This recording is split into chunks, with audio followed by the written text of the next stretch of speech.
Bonjour, aujourd'hui j'aimerais vous entretenir sur les rêves et les visions.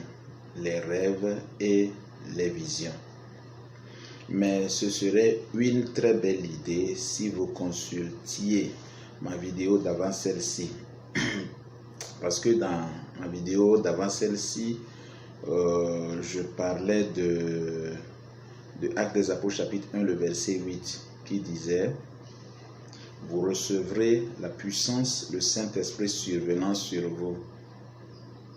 J'ai dit dans la vidéo que quand Jésus-Christ était ici-bas, quand Jésus-Christ disait à ses disciples, vous recevrez la puissance, qu'est-il arrivé à la puissance qu'il leur avait déjà donnée dans Matthieu chapitre 10, quand il leur avait dit: allez prêcher la bonne nouvelle, chassez les démons, guérissez les malades, purifiez les lépreux, ressuscitez les morts, gratuitement vous avez reçu, donnez aussi gratuitement. Qu'est-il arrivé à la puissance qu'il leur avait donnée dans Luc 19, le verset 10, quand il leur disait que voici, je vous donne la puissance de marcher sur les serpents, sur les scorpions et sur toute la puissance de l'ennemi, et rien de ce que l'ennemi pourra faire ne pourra vous nuire. Qu'est-il arrivé à toute cette puissance? D'expliquer, je disais dans la vidéo que quand Jésus-Christ était ici-bas, il était le seul à avoir le Saint-Esprit. Je vous permets de ne pas être d'accord avec cela. Dans Jean chapitre 3, versets 30 à 35, Jean-Baptiste disait que quand Dieu avait donné l'Esprit Saint à Jésus-Christ, il lui avait donné l'Esprit Saint sans mesure. C'est-à-dire qu'il lui avait donné la totalité, la plénitude du Saint-Esprit, symbolisée par la colombe qui était descendue sur Jésus-Christ. Et avec la totalité du Saint-Esprit, reposait sur lui la totalité de la puissance de Dieu. Donc, quand il était enlevé, quand il était retourné au ciel, il était retourné avec et le Saint-Esprit et la puissance de Dieu. Tellement que dans Luc chapitre 24, verset 49, il a dit aux disciples: n'allez nulle part, ne bougez pas. C'est moi qui vous avais envoyé avec la puissance. Maintenant, je m'en vais au Père avec et la puissance et le Saint-Esprit. Donc, vous n'avez rien avec vous maintenant. Vous n'avez pas de puissance avec vous. Vous n'avez pas de Saint-Esprit. Restez à Jérusalem jusqu'à ce que vous soyez revêtus de la puissance du Très-Haut. Vous receviez le Saint-Esprit. Et c'est la même chose qu'il leur ressassait dans Actes des Apôtres chapitre 1, verset 8. Et ils recevront la puissance. Parce que dans le verset, à partir du verset 4, il leur disait qu'ils seraient baptisés du Saint-Esprit dans quelques jours. Donc 10 jours après son ascension, ils ont, n'est-ce pas, reçu le Saint-Esprit et la puissance. Donc, quand Dieu envoyait le Saint-Esprit, il avait également envoyé la puissance qui était sur Jésus, mais il avait divisé la puissance en 9. Toute la puissance qui était sur Jésus, Dieu l'avait divisée en 9, que nous appelons les dons du Saint-Esprit. Donc, ces dons du Saint-Esprit, c'est ce que Jésus-Christ entendait par vous recevrez la puissance quand le Saint-Esprit surviendra sur vous. Il entendait que nous recevons le don du Saint-Esprit. Donc, j'avais parlé de tout cela dans la vidéo passée. Donc, ce serait une bonne idée si vous consultiez la vidéo avant de revenir sur celle-ci, ou si après celle-ci vous alliez consulter, n'est-ce pas, l'autre. Donc la première chose que je m'en vais vous dire, c'est qu'est-ce qu'un rêve? Puisque je vous parle des rêves et des visions, qu'est-ce qu'un rêve, qu'est-ce qu'une vision? De facto, les rêves et les visions font partie d'un ensemble que nous appelons la révélation. Donc, il y a plusieurs types de révélations. Donc, les rêves et les visions font partie de ce que nous appelons la révélation. Maintenant, les rêves et les visions sont également une manifestation de la puissance, une manifestation des dons du Saint-Esprit. Surtout les dons de révélation. En l'occurrence, la parole de connaissance, la parole de sagesse, le don de discernement des esprits. Je vais vous expliquer. Dans l'autre vidéo, j'avais dit que certains dons du Saint-Esprit constituent des véhicules, des moyens de transport pour d'autres dons du Saint-Esprit de se manifester. Donc, si par exemple, notre grand pasteur, je vous donne un exemple, notre grand pasteur, le pasteur Adeboye, chaque fois, lors des cultes du Saint-Esprit, il donne une parole prophétique, les gens l'appellent souvent prophétie. Donc, consultez l'autre vidéo, j'ai expliqué un peu prophétie et différence entre prophétie, le simple don de prophétie et le ministère du prophète. Donc, il donne souvent des prophéties selon le langage que les gens utilisent. Et dans l'une de ces prophéties, il a dit qu'une femme est ici, dans la Cisse, où il y a des centaines de milliers de personnes. Une femme est ici, et Dieu me dit que son bébé enceinte, son bébé qui est dans le ventre, ça fait quelques jours, le bébé ne bouge plus. Donc Dieu lui dit de dire à la dame de toucher, de constater maintenant que le bébé commence à bouger dans le ventre. Donc des gens appellent cela une parole prophétique. Mais or, c'est plusieurs dons du Saint-Esprit qui sont manifestés au même instant. Primo, le don de la parole de connaissance. Le fait qu'il ait connu et il ait connaissance de la situation en vigueur veut dire qu'il s'est servi de don de la parole de connaissance. Ça vous donne la connaissance de ce qui se passe ou de ce qui s'est passé. Donc, le fait qu'il ait dit que la dame, le bébé revient, commence encore pas à bouger et le bébé est revenu à la vie, veut dire qu'il a utilisé soit le don d'opération des miracles ou soit le don de guérison. Bon, optons pour le don de guérison.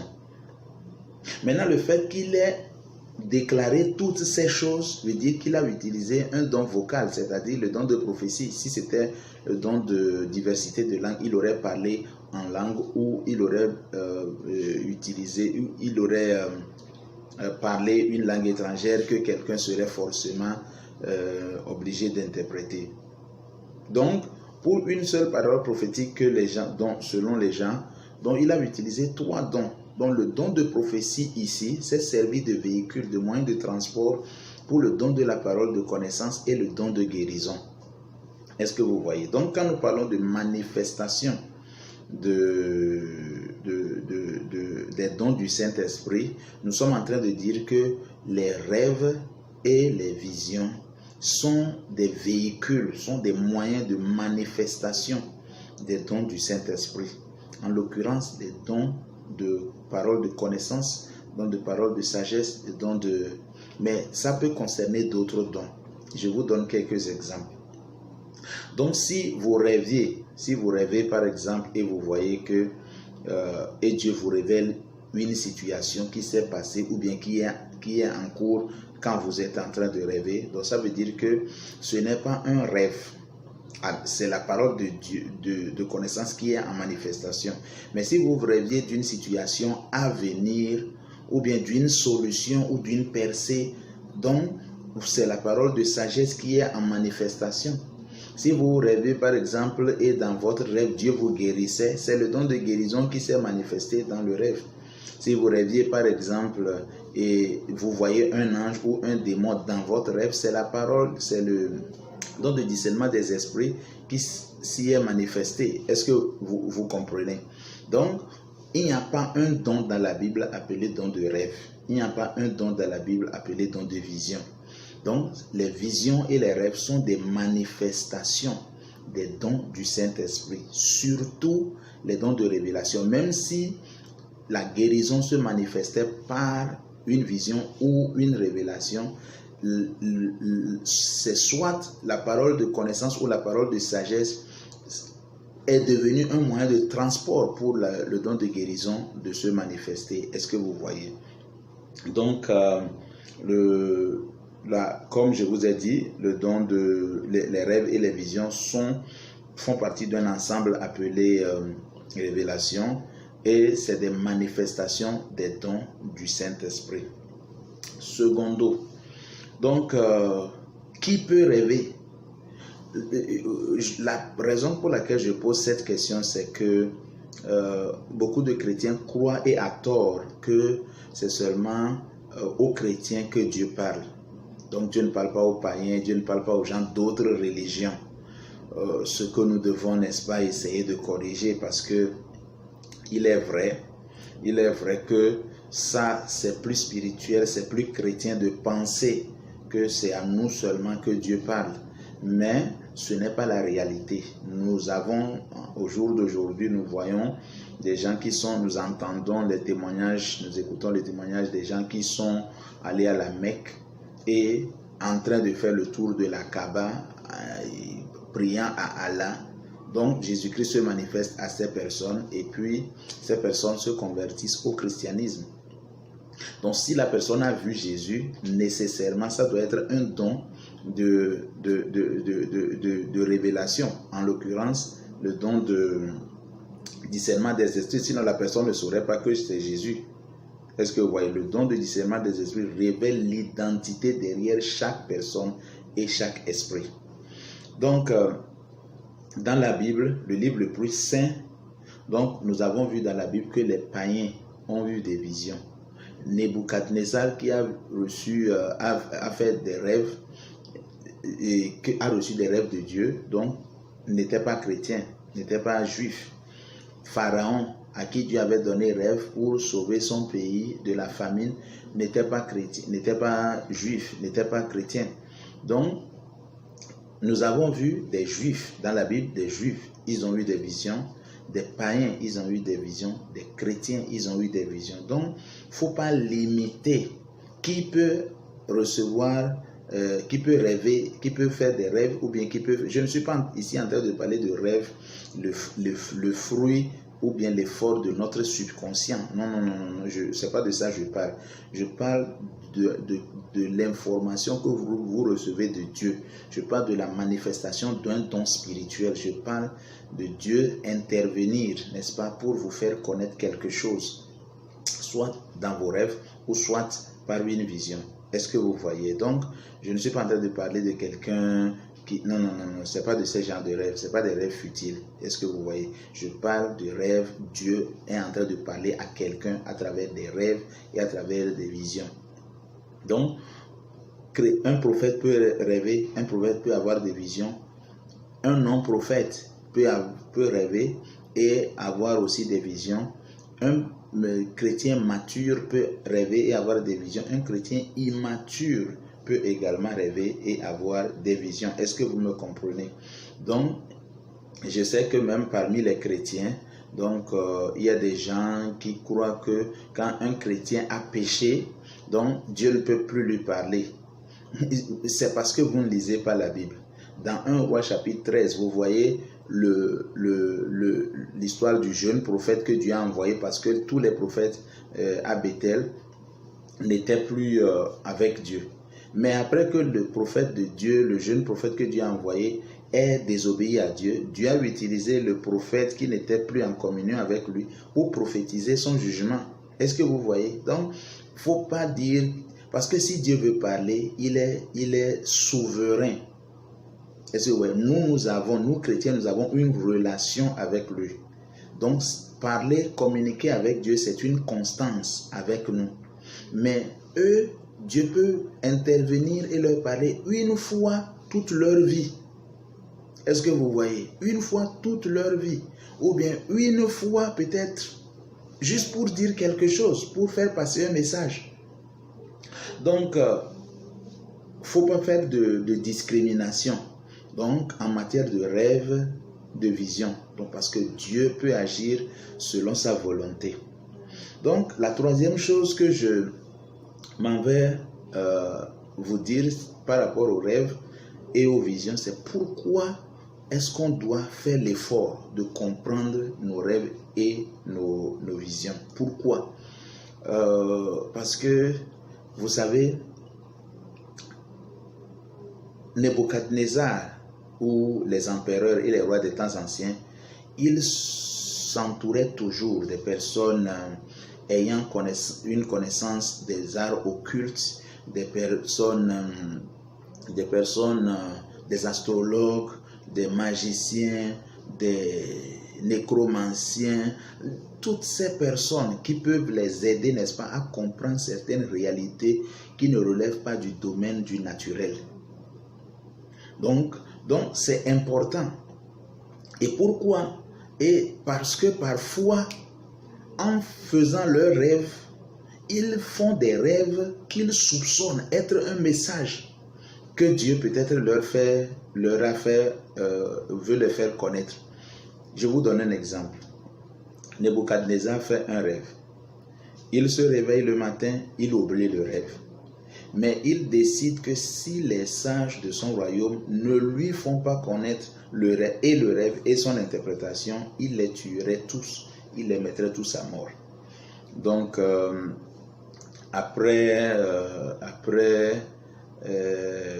un temps, Daniel est intervenu et puis il lui a donné et l'interprétation et le rêve, il lui a fait savoir et le rêve et l'interprétation. Les autres ont dit, il n'y a aucun roi, aucun empereur, aucun souverain qui ait exigé ce que tu nous demandes d'un de ces sujets. Il n'a jamais eu. Ça veut dire que il y a des annales dans lesquelles sont écrits dont les prouesses que ces sages ont fait, donc avec des rois qu'ils ont servis. Ça ne date pas d'aujourd'hui. Donc, c'est Nabuchodonosor et tous ces rois des temps passés ont été sages. Ils savaient que ce rêve voulait dire quelque chose. Ce n'est pas n'importe quel roi. Regardez Pharaon. Il savait que son rêve voulait dire quelque chose. Car 7 épis minces et 7 épis gros. Donc, et les épis minces commencent à avaler les épis, les gros épis. Donc, 7 bœufs chétifs et 7 bœufs gras. Et les bœufs chétifs commencent à avaler les bœufs gras. Donc, et pour lui, 7 chétifs, gros, gras, tout. Donc, il a dit non. Ça doit vouloir nécessairement dire quelque chose. Ce n'est pas une coïncidence. Donc, il a voulu comprendre, il a voulu savoir. Or, il a déjà des gens autour de lui, n'est-ce pas, qui pouvaient lui faire connaître l'explication du rêve.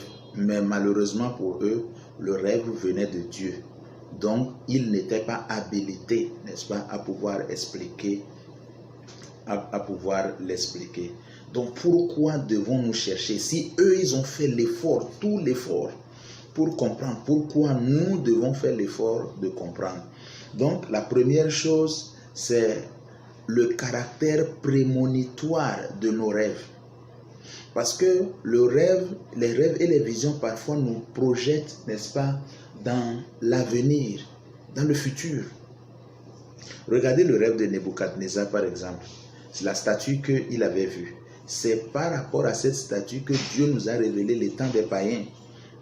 À commencer par le royaume de Babylone, l'empire babylonien, l'empire médo-perse, l'empire grec, l'empire romain, et puis donc hormis cet empire, après cet empire, maintenant il nous a révélé la venue du Messie, donc sa souffrance, sa mort, son ascension, et puis il y a eu un creux de temps de 7 années, donc que nous appelons la période de la grande tribulation, et après cela, il réapparaît encore pour établir son royaume millénaire sur terre. Le rêve que Dieu a montré à un païen, n'est-ce pas, a donné à ce païen, le rêve que Dieu a donné à un païen nous a révélé le temps des beaux, toutes ces choses. Donc, le caractère prémonitoire des rêves. Donc, Dieu peut être en train de vous dire quelque chose qui va arriver. Donc, et si vous ne faites pas l'effort de comprendre, donc imagine si Nebuchadnezzar n'a pas fait l'effort de comprendre ce rêve, nous ne saurons pas ce que le rêve est en train de dire aujourd'hui. Et nous n'allons pas savoir ce que Dieu a en tête de faire. Donc, c'est important que nous cherchions de comprendre les rêves. Et le caractère salutaire des rêves. Par exemple, Pharaon, il a rêvé et Dieu lui montrait qu'il y aurait cette année d'abondance et cette année de famine. Donc, il faudrait qu'il use de sagesse, n'est-ce pas, pour pouvoir avoir des réserves pour pouvoir survivre dans les 7 années de famine qui vont arriver. Supposons qu'ils n'avaient pas vu ce rêve et les 7 années d'abondance étaient arrivées. Qu'est-ce qu'ils vont faire? Ils vont croire qu'il y aura encore, après 7 années d'abondance, 7 autres années d'abondance. Donc, et ils seront surpris. Et eux tous vont mourir peut-être dans le royaume. Ou peut-être comme c'est arrivé à Samarie, ils vont commencer à manger leurs enfants ou bien s'entremanger. Est-ce que vous voyez? Donc, c'est important de ne pas négliger. Vous vous rappelez de Joseph, Marie, la mère de Jésus, quand Dieu lui a dit dans un rêve que de prendre l'enfant et de fuir pour l'Égypte parce que Hérode chercherait à tuer l'enfant. Si le rêve là n'était pas arrivé, s'il n'avait pas vu le rêve là, s'il n'avait pas compris, s'il n'avait pas vu le rêve là, donc ça veut dire que il serait là à ne rien soupçonner et Hérode va tomber sur l'enfant et tuer l'enfant. Et peut-être nous ne serons pas sauvés aujourd'hui, je ne serai pas en train de vous parler aujourd'hui. Est-ce que vous comprenez? Ce caractère salutaire des rêves doit nous forcer, n'est-ce pas, à chercher à comprendre les rêves. Et puis, la révélation du plan de Dieu. Vous vous rappelez de Joseph pour nos vies ou bien pour quelque chose comme ça. Donc, vous vous rappelez de Joseph. Dieu lui a révélé par 2 fois ce qu'il allait devenir dans la vie. Qu'il serait grand et que son père, sa mère, ses frères viendront ployer genoux devant lui. Donc, Dieu lui avait déjà révélé cela dans un rêve. Mais est-ce que vous comprenez? Donc, ce qui fait que nous devons faire l'effort de comprendre. Je sais qu'il y a des rêves qui semblent ne vouloir rien dire. J'ai eu à faire des rêves, je me réveille, je me dis, ce rêve n'a aucun sens. Qu'est-ce que ce rêve veut dire? Ça n'a aucun sens. Et souvent, je les écarte, je les mets de côté. Mais parfois, ces rêves me reviennent, ça me surprend. Ils me surprennent. Est-ce que vous comprenez? Donc, c'est important que même si le rêve ne veut rien dire, si vous soupçonnez que ce rêve peut venir de Dieu, cherchez à vouloir comprendre et à vouloir savoir ce que ce rêve veut dire. Est-ce que vous me comprenez maintenant? Donc, et une autre raison pour laquelle nous devons chercher à comprendre nos rêves, c'est à cause du caractère... à cause de notre responsabilité la responsabilité que nous devons, n'est-ce pas, et à cause de notre responsabilité, notre responsabilité que Dieu veut engager. Est-ce que vous comprenez? Par exemple, je vais vous donner un exemple. Si, quand Dieu a montré à Joseph, quand Dieu a montré à Pharaon, et Joseph a interprété le rêve, cette année d'abondance, cette année de... Si Joseph n'avait rien fait, parce qu'eux tous ne savaient pas quoi faire, donc Joseph leur a dit quoi faire. Si Joseph n'avait pas usé de cette stratégie, même rêve ils ont eu, le problème qui va toujours arriver. Oui, j'ai aussi fait beaucoup de rêves comme ça. Donc, j'ai rêvé la mort de 2 hommes de Dieu comme ça, mais j'ai prié. Pour l'un, j'ai prié 5 heures de temps pendant 3 jours. Ça dit 5 heures de temps par jour pendant 3 jours. Ça fait 15 heures de temps dans 3 jours. Parce que le rêve pour moi était clair et était vraiment, vraiment sérieux. Donc j'ai prié et demandé à Dieu, non, quelle que soit la chose, il ne doit pas partir. Oh, il a failli partir, mais Dieu a intervenu à cause des prières que l'on a faites. Est-ce que vous voyez? Donc c'est important pour vous de savoir, quand vous rêvez, vous devez comprendre ces rêves à cause des responsabilités, votre responsabilité dans le rêve, ce que Dieu vous demande de faire à partir de ces rêves. Certains croient que Dieu leur montre des rêves juste parce qu'il veut leur montrer des choses. Donc j'ai prié pour l'autre, J'arpentais les rues de Lomé, là je suis au Nigeria, mais j'arpentais les rues de Lomé, je tournais toutes les nuits, je priais parfois de 22h à 5h du matin. Je dis, Seigneur, s'il te plaît, quoi qu'il ait pu faire, Seigneur, aie pitié, aie pitié. Peut-être que personne ne l'a fait pour moi, mais moi, ma responsabilité est engagée parce que Dieu m'a montré, j'ai vu, donc j'ai prié. Je sais que beaucoup de gens de nos jours, quand ils rêvent un peu, donc ils veulent enregistrer ça et faire partager. Partager, distribution massive. Donc je ne sais pas, Dieu vous montre maintenant que quelqu'un s'en va en enfer, ou bien Dieu vous montre l'enfer, quelque chose comme ça. Vous ne vous posez pas la question, pourquoi Dieu me montre? Est-ce qu'il veut que je m'engage plus dans l'œuvre de l'évangélisation? Est-ce qu'il veut que je prie plus pour le salut des âmes?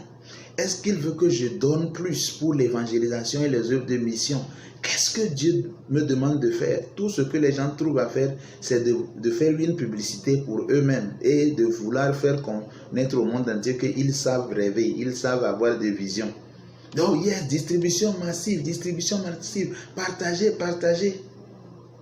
En tout cas, je ne vous reproche rien. Ce que je vous demande, c'est quand Dieu vous montre quelque chose, soit par vision ou soit par rêve, cherchez à savoir quelle est votre responsabilité dans ce qu'il vous montre. Parce que parfois, Dieu ne vous demande de rien faire. Oui, parfois, j'ai rêvé moi-même, pour moi-même. Est-ce que vous voyez? Donc, j'ai rêvé pour des gens et parfois, je vois certaines choses et Dieu ne veut pas que j'interfère. Ça dépend aussi du genre de rêve. Je ne vais pas commencer à vous parler de tous mes rêves ici. Je ne vais pas vous commencer à parler de tous mes rêves. Est-ce que vous voyez? Mais c'est très important de savoir parce que parfois Dieu ne veut que vous fassiez. Il vous informe seulement. C'est ce qu'on appelle sa volonté parfaite. Imaginez qu'un homme de Dieu qui l'ait servi, bien servi, et que Dieu décide, oh c'est bon, je veux le ramener à la maison, au ciel. Donc, et Dieu vous montre que bientôt, cet homme de Dieu va partir. Et peut-être que parce que vous aimez cet homme de Dieu, vous voulez changer la volonté de Dieu. Vous priez, ça n'arrivera pas. Il partira. Je me rappelle quand mon père allait mourir en 2011, Dieu m'avait fait voir dans un rêve comment cela allait arriver. Bon, que mon père me disait qu'en janvier, donc il allait me laisser dans un de ces rêves comme ça. Il me racontait des histoires sur certaines personnes qui en voulaient à sa vie, toutes ces choses. Donc j'avais vu. Donc il était au Burkina et moi j'étais à Lomé.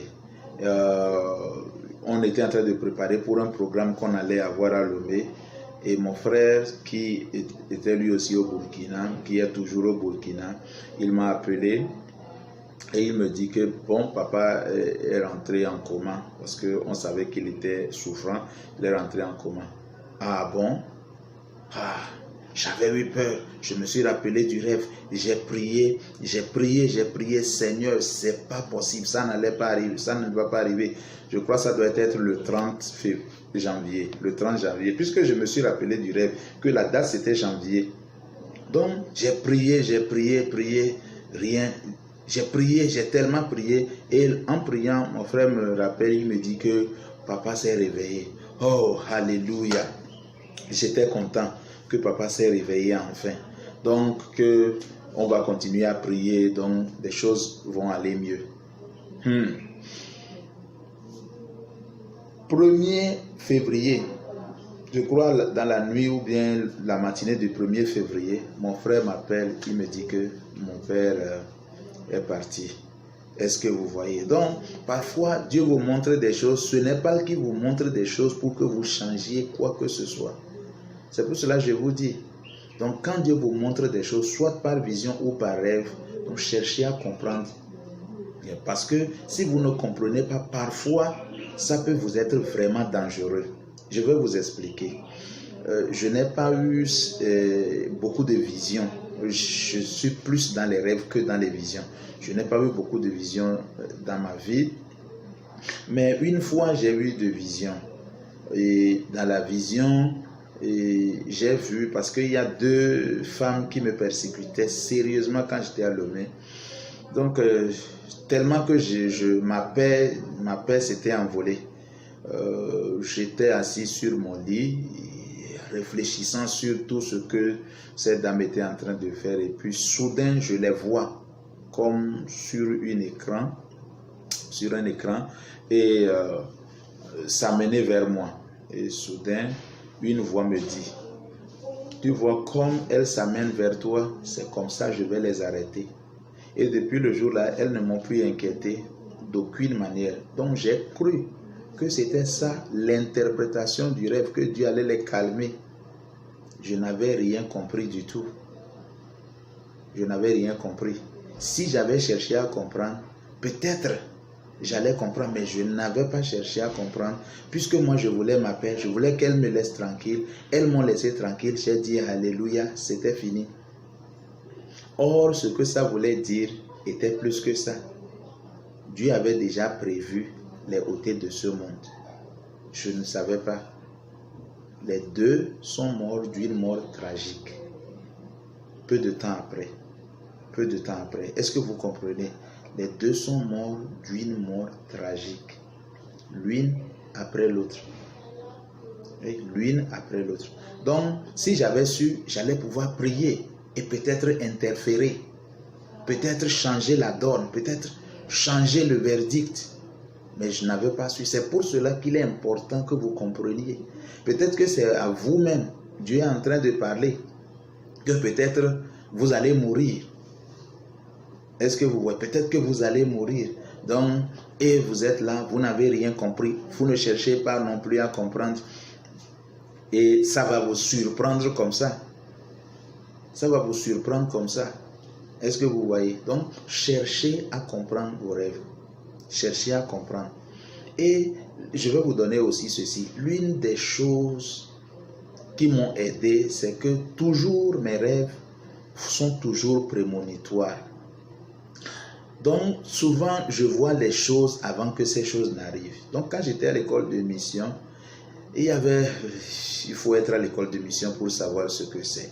Il y avait beaucoup de gens qui aiment toujours afficher qu'ils sont spéciaux, que Dieu les aime, que Dieu leur a donné des dons. Mais certains d'entre nous aiment toujours la fermer. Donc, si Dieu nous a donné don, c'est lui qui nous l'a donné, à lui la gloire, l'honneur et l'adoration. Donc, un de ces jours, je crois en septembre 2012,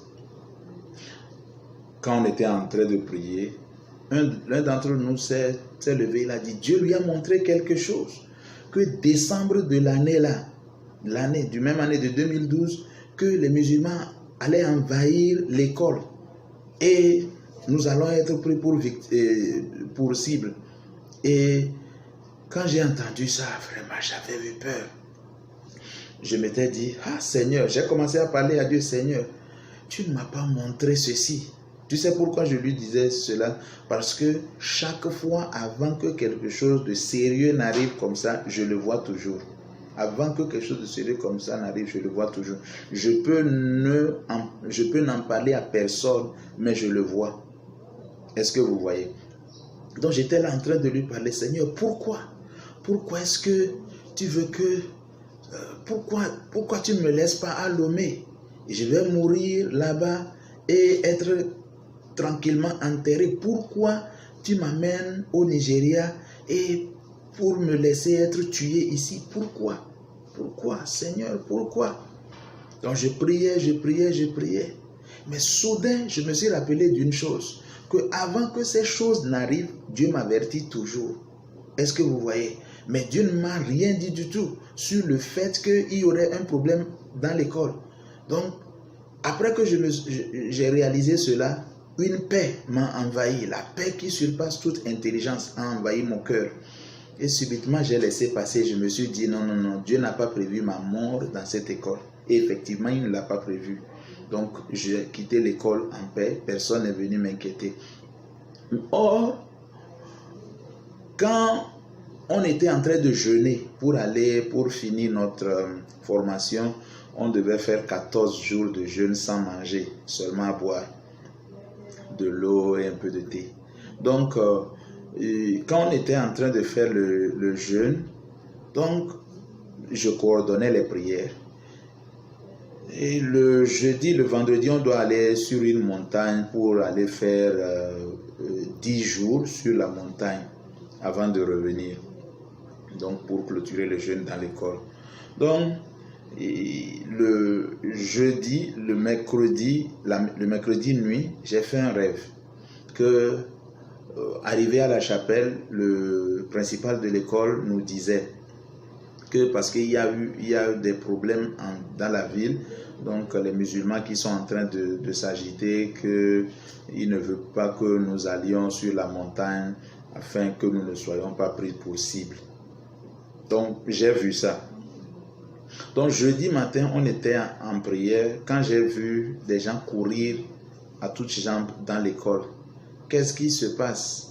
Donc je me suis un peu éclipsé de la prière pour savoir, puisque j'étais le coordinateur, pour savoir ce qui n'allait pas.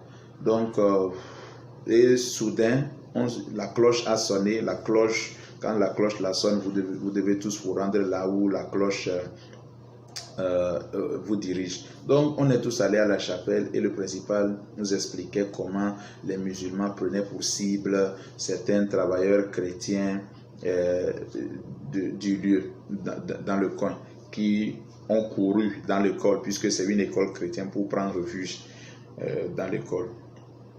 Je croyais que, donc je me suis rappelé de mon rêve et je me suis dit, donc ça veut dire que ce que j'ai vu, c'est une réalité.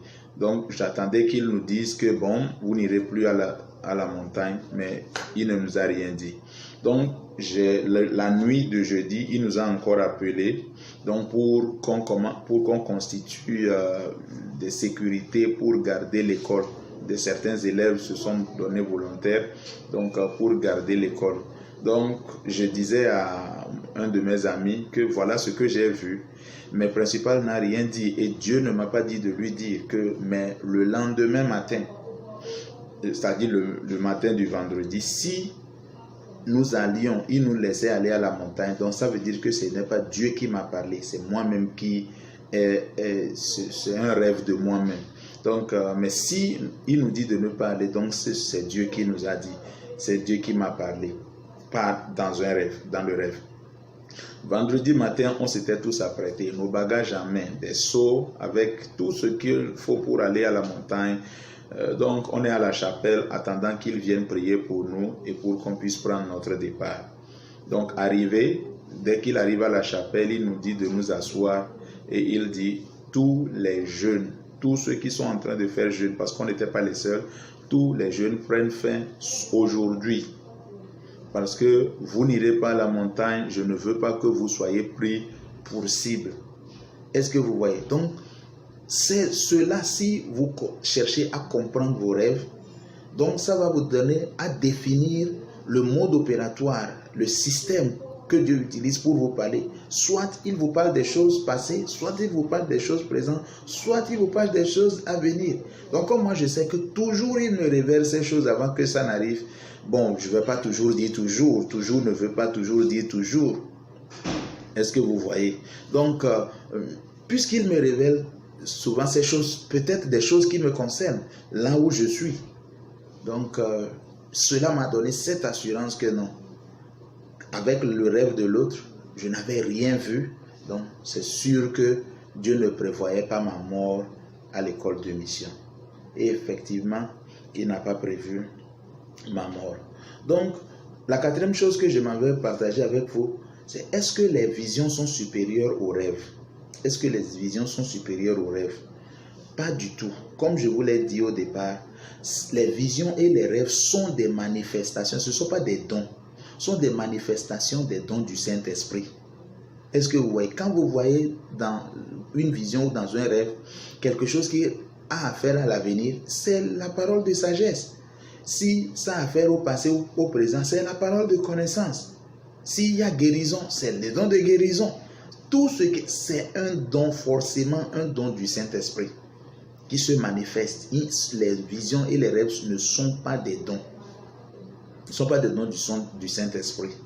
Donc, le pourquoi des gens disent que les visions sont supérieures, parce que les gens le disent. Et les gens parlent des rêves de manière dérisoire. Ils disent que les visions sont supérieures aux rêves parce que pour rêver, il faut dormir et pour avoir des visions, il faut être éveillé. Voilà la raison pour laquelle ils disent que les visions sont supérieures aux rêves. Parce que avant de faire chose, il faut rêver. Avant de faire chose,